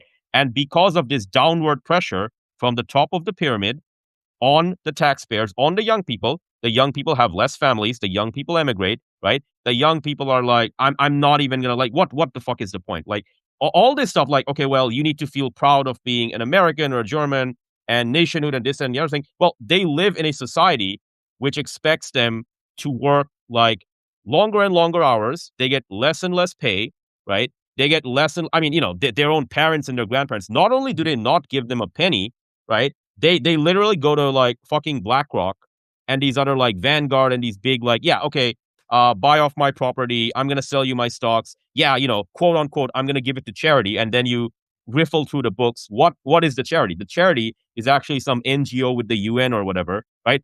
And so like we live in a society where people already have made those decisions, right? If you go up to them now and you tell them, here's what society ought to be, and you should actually like make sure your grandkids do X, Y, and Z for you, the answer they're going to give you is number one, I don't have grandkids because I already made those choices in life, right? Yeah, yeah. And number two, right? And number two, I am the quote unquote ruling class. Why should I listen to you and like, erode my position? Like if you go to the America, right? Like a lot of people don't know this. Like the second largest lobbying group is the Israeli lobby, but the Yeah. largest lobbying group is like the pensioning lobby, right? Like The the AARP? ARP, yes, yes, yes. Those Yeah. guys, those guys, those guys, right? They literally have their hand in the cookie jar in every decision making thing across America, Mhm. right? Like if you want to do like domestic policy, if you want to do like basic, okay, well, we are gonna build some infrastructure so that like, family formation is like bettered or whatnot. They're gonna always stop you. They're always gonna be like, we're gonna use our lobby, we're gonna cut your legs down, right? And we're gonna stop you. And so it's like eh, the young people have two choices. They can emigrate, right? Which is what we're seeing. I think this year, like whites, blacks, and browns, the entire thing from America, for the first time in like 100 years, America is seeing like a net population decline. And I saw a lot of like right wingers. They were quote unquote celebrating it, but they were celebrating the wrong thing. What they're celebrating is like young people leaving the place, right? And Mhm. and and like and so this is going to continue. Like I don't see like basically what I think we're seeing, like Sir Constantine was saying about like the decline of the West. I think what we're gonna see is population decline. Like population decline and like, okay, well, we're just gonna emigrate, we're just gonna leave. A lot of people are not gonna have families. And like many of these countries are not gonna have like 80 million people or 60 million people. They'll just have less people. And once there's less people, the old gerontocrats who quote unquote run society, right? There's just gonna be less of them. It's just like I don't see it's completely unsustainable. Like, okay, well, I'm not going to give my family anything. I'm literally going to be this like vampire class who makes sure that the kids and the grandkids don't even exist, right? They don't even exist in the future. No society in human history has done that. In every Yeah. society across human history, right? If you're like the village elder or if you're like an old guy, yeah, I mean, your kids and your grandkids take care of you, but you also believed a certain thing. You believe that, okay, look, I'm old. I had a nice life. I'm 80 years old. I'm going to die. You know what? I'll spend some time with the family. I'll give them some village teachings and look, and I'll go off into the sunset, right? Like, Yeah. that's not how modern old people view the world. The way they view No, the world is they they, don't seem to be planning to give away their stuff, and in fact, that's in some ways their how view of the world. Yeah, yeah. that But just to finish my point. Yeah, this is in just to some finish my ways how point. also in Russia, Yeah, when I yeah, tell people that I'm literally building a new house because the house I live in is a dump, but a new yeah, house yeah. so it's nice, so that way my kids will have somewhere to build a future from. Everyone kinda Exactly. gets that. Like, they get Yeah, like, I'm more planning that, I don't know, I'll spend, who knows, 15 years in that house before I kick the bucket from whatever, right? And, I see it as more of being something for my kids. Like, I'm trying to tell my son, like, "Look, you gotta figure out how this, drainage system is gonna work because you're gonna be the one who's sticking their hand in there pulling the gunk out," you know? mhm. Yeah, So, yeah, yeah. No, yeah, exactly. But just to finish um, my point, like, you know, these old people, like, okay, so the village elder 80-year-old, but what does the average 80-year-old, like, wealthy gerontocrat believe in, right? Like, if you talk to them, they're like, oh, these, like, kids, man, they're so lazy and they don't do anything. They don't work hard enough. And, they don't support Israel, our greatest ally.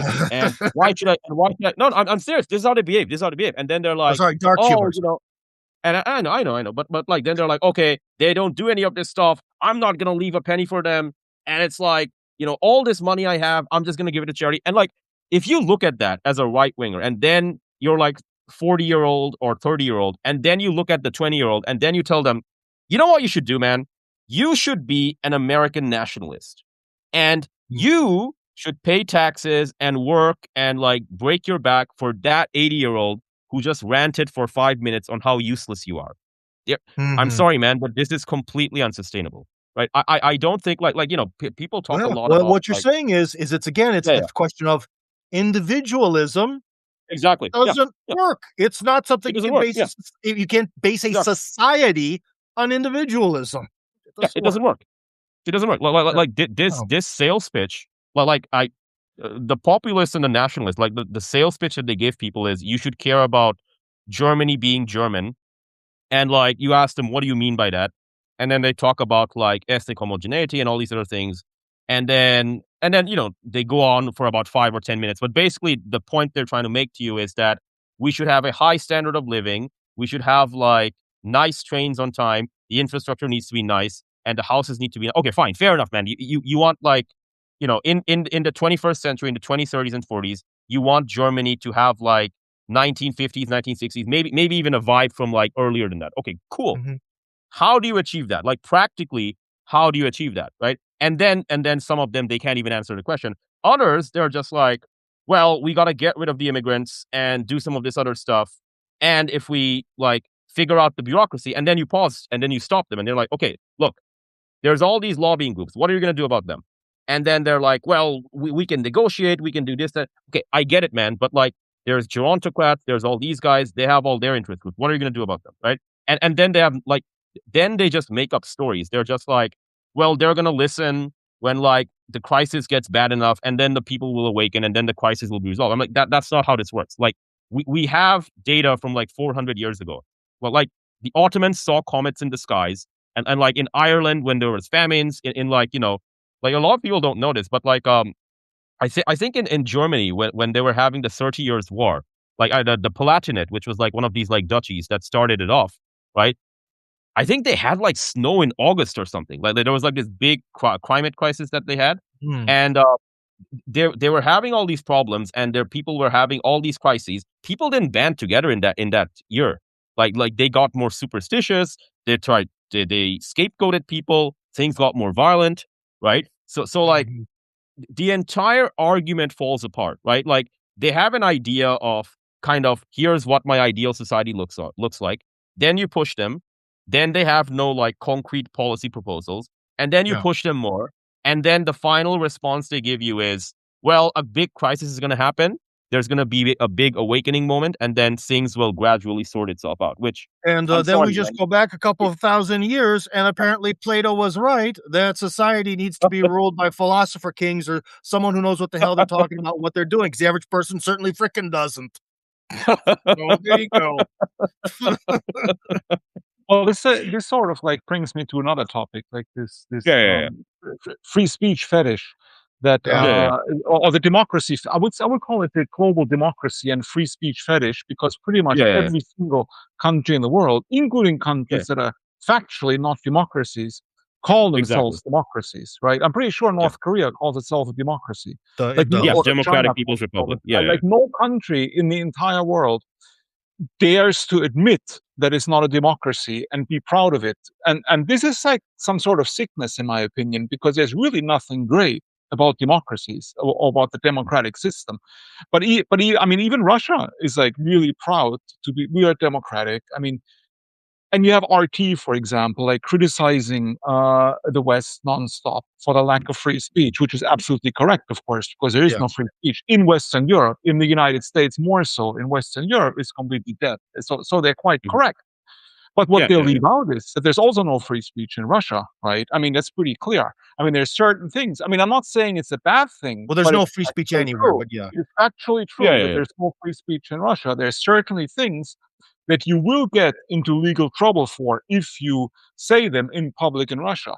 Now, I think the difference is, so, in my opinion, that in Western Europe, like you go to jail, like you get fined for saying things that most of the time, in my opinion, should be legal to say, right?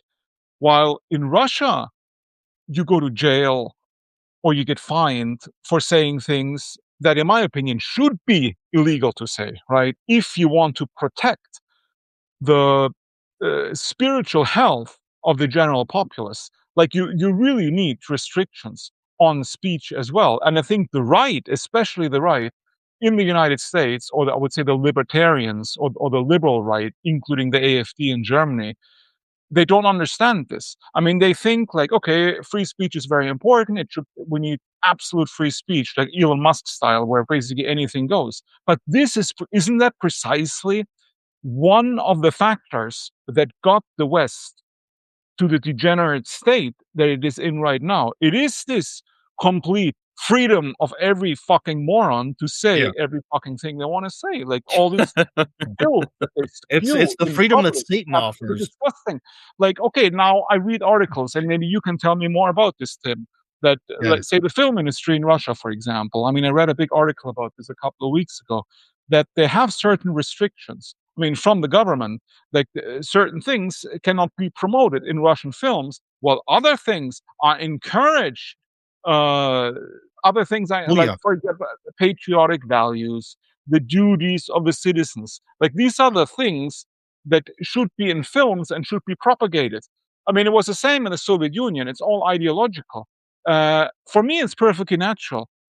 But the Western, I mean, the Western right does not want to admit it, right? Nobody wants to admit that free speech actually sucks and is bad for a society, that speech needs to be restricted. Like, I always talk about, for example, the lack of free speech in Germany. I don't like it, but I don't like it is that I don't like it because things that are perfectly normal and healthy are not allowed to be said in Germany. Yeah, yeah, yeah.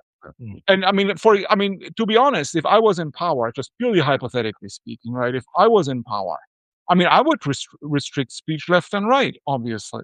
Yes. Mhm, I mean, there Mhm. are lots of things I wouldn't allow people to say in public, and it's perfectly natural if you want a healthy society.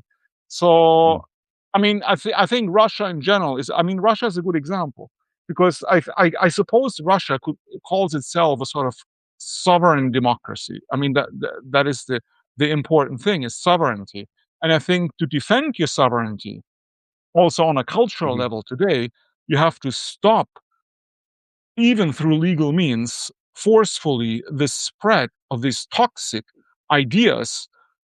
Because if you don't, they will spread like a virus. And this is the problem. And this is what the Mhm. right doesn't understand, like these free speech absolutists, in my opinion. Mhm. But I don't yeah. know. And what do you think? Well, yeah, Yeah. yeah. This really goes into what I was saying earlier about how, especially like when you talk to people in the United States, maybe more so on the right, they don't understand that the whole sort of spirit that kind of built America has now become the poison that's killing it. You know what I mean? Yeah. I could make the comparison to the Russians. It's kind of like at some point in time, we realized that if we put salt in borscht, it tastes better. So everyone in America just keeps putting more and more salt in the borscht, and now you just have wet salt. You know, Yeah, yeah, and that's yeah. the problem. Yeah, yeah, yeah, yeah, yeah. Like, the free speech stuff, I think, like, as these societies become more multi-ethnic, it's going to naturally be clamped down, it'll disappear, right? I don't think, like, simply because, like, what's gonna end up happening is these societies will not have any common binding elements, right? Mhm. And so the natural tendency of the state is gonna be, we don't have any common binding elements.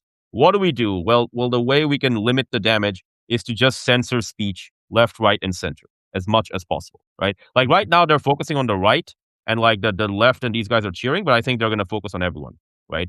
Yeah, yeah, yeah. Especially as large parts of Europe. I mean, a lot of people talk about the Muslims, right? But and that's fair enough. But a lot of things are very, very interesting. Like in France, for example, there is an enormous population of like Pentecostals from like the Congo showing up. And Pentecostalism, for those of you who don't know, that's like a branch of Protestant Christianity. 500 years ago, if you were in France and you were not a Catholic and you were a certain type of Protestant Christian, you would be like, killed on the streets or whatnot. I mean, the French are Yeah. like infamous or notorious for like that massacre where like they invited all of these like church leaders from like these Protestant denominations and just murdered them. If you went back in a time machine and you told them it's the year 2026, I'm from 500 years in the future, there's Africans in Paris, not just Africans. They're Africans of that Protestant sect, and it's like the Protestants. No, and it's from like that Protestant sect that you guys massacred at that feast like 5 days ago. Yeah, and then Yeah, and yeah, then yeah. if you said that to that guy 500 years ago, he would be like, okay, then France is finished. Like what you're Yeah. describing to me is not France. That's like finished. We've been conquered by like the Protestant Africans from the Congo or wherever this place is you're talking to me about, right? Mhm. Yeah. Basically. Yeah, yeah. And like if you talk to them about Muslims and stuff, they'll say the same thing. But like the point I'm basically trying to make is that a lot of these things have already ended. Like, well, okay, we like I'm hearing this thing now of like restore England or restore UK. I'm not like, what are you talking about, man? Like, Well, yeah, what there's specific are you talking about? Are what we gonna go back? specifically are you yeah, like, Yeah, what specifically are you trying to restore, right? Like, I think we already talked about why it's impractical to do mass deportations, but, like, okay, so yeah, let's say you wanna restore, like, I don't know, England in the 1950s, industrial economy, everyone's white, this, that, and the other thing. Same issue, man. You've got a yeah, bunch of old people, they wanna wring you out. And again, they're not like, they don't want 100% white population, because for them, if there's a bunch of slave labor in the economy, paying the taxes and doing all this other stuff, and their big companies can just hire them and just like wring them out to dry, they want that to happen. You have to make not just a sales pitch to them, you also have to make a sales pitch to everyone else that, yeah, we should fight these gerontocrats, and oh, you need to topple the government and do all these. No one's going to do that. No one's got the time for this. Like they're just Well, going to end yeah, up. that and the House of Yeah, Windsor, they're either yeah, down for everything that's happening, or at least they don't fight it. They've kind of given up. There is no, yeah, like, absolute monarch waiting in the winds, or something of that yeah. nature. Or also, you couldn't, really, especially in Great Britain, I mean, could you crown someone else king? Is there enough religiosity? Would that even be it's just not possible. It's People not don't feasible. believe in the monarchy. Yeah, But people. Yeah, culturally, the West is already way too far gone. I mean, somebody posted on X a couple of days ago that in Russia, like when in France, you had like the Impressionists yeah, coming to the fore, like with their weird art, basically, which is quite ugly if you look at it. The artists in Russia at the same time, like contemporaries, were fighting tooth and nail against the degeneration of art. And this is Mhm. precisely why these Russian artworks are almost completely unknown in the West, because they're being suppressed. And all this yeah. degenerate art, like, well, Yeah. Impressionism was, I suppose, the beginning, right? It is being hyped all the time. Like, I went to Barcelona in Spain a couple Yeah. of weeks ago for my birthday. And I mean, Gaudi is all the rage in Barcelona. I think it's fucking ugly. And it's Oh, true. And the Sagrada Familia is a fucking monstrosity. It should be torn down. It's fucking hideous, Yeah, man. It's like so yeah, ugly. I don't understand. Like, how can you be in your right mind and like this piece of shit? Like, literally, I'm sorry. yeah, Right? it's overrated. I mean, yeah. it's really ugly, in my opinion. And it's the same with all the Gaudi houses. It's like being hyped on purpose. I went to France last weekend, to Alsace, and we went to this town called Saverne, which is a city actually. It's quite big. I mean, it's not super big, but it's a major town, and they have a palace there, like this 18th century palace. Well, Charles de Gaulle was there, various princes. Marie Antoinette was spent the night there on her way to Paris before she got married from Vienna when she came. And Mhm. and it's like everywhere in Western Europe you go, literally everywhere you go, if there's a Baroque palace, they will always put some ugly modern sculpture either in front of Yeah. it or in the garden every single time. And it was the same there. Some weird African, like, abstract tribesmen, like right in front of the entrance of this beautiful 18th century palace. Like, I walked around Versailles a couple of Yeah, years ago, and the entire yeah. palace garden of Versailles was filled with these like modern cubes and like steel beams by this I don't know, famous Indian artist. I don't remember his name, but I think this is Mhm. obviously done on purpose. This is literally done on purpose. This is obviously by design. You never see this in Russia, by the way, right? No. Like, Mhm. in Well, Russia, they don't do this, there was for a while in the city of Perm. So, well, right? it's pronounced more like Perm in Russian, but I don't wanna say it that way to sound like a freak. So in Perm, Russia, it was very famous that they had a liberal governor for many years, and he sort of was into that kind of art, but for the most part, it was all torn down over Well, you time. had that So weird turd in Moscow next next to that modern art museum that was a gift from Italy, I suppose. I think they removed it this year when I went to yeah, Moscow. they've basically it's Yeah, basically all been gotten rid of, but that's yeah, it's also just because you have really. people like Alexander Dugin who explains the influence of the Frankfurt School and Oh, why a modern yeah. art has to be, only beauty can be found in ugliness because it has to destroy society. It's the whole, like, sort of basically Russia has done a good job of rejecting postmodernism Absolutely. because Yes. thankfully the, sort of like, brainless, bureaucrats in Russia don't really understand it. It's thankful that Russia is sort of divided from the West. Like, they don't get it. Like in New York, let's just take some American who's trendy there, who's a trendy servant of the mayoral office, is going to get it. They're going to feel that vibe of like, let's put a big penis shaped object like right by the Statue of Liberty. It'll be about like tolerance or something, right? Mhm. They feel that vibe, whereas Russian bureaucrats don't. They're just kind of like, oh, it's like a Christian thing. Good.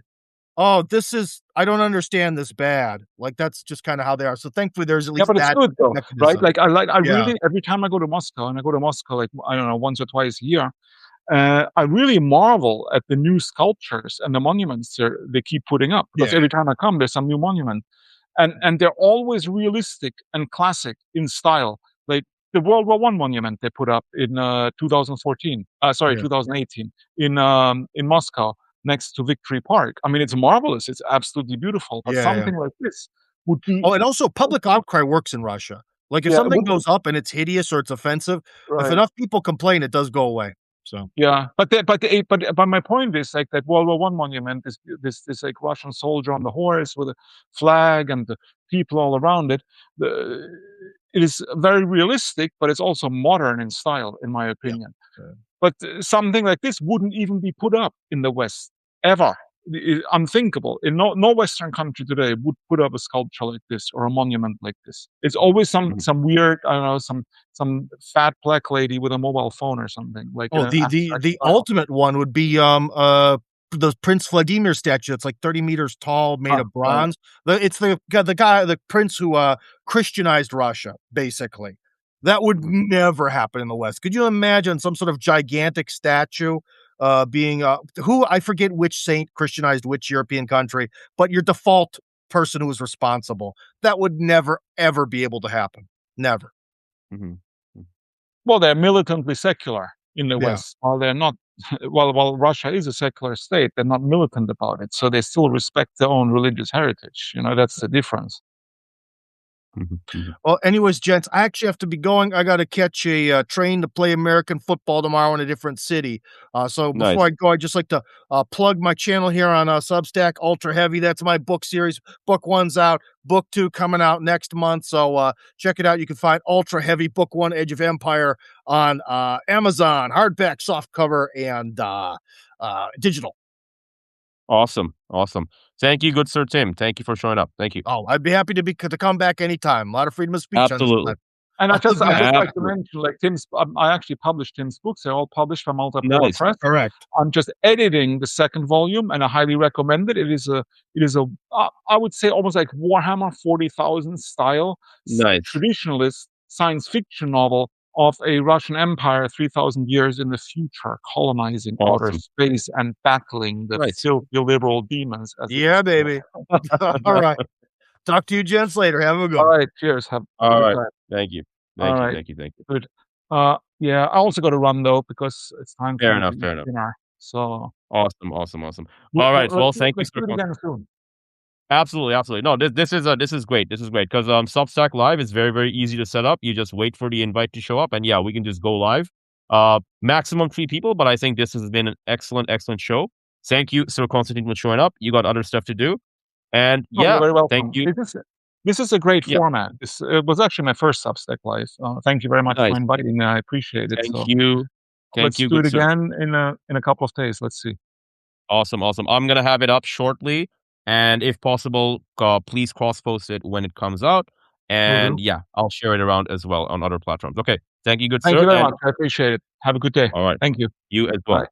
Bye bye. See you guys.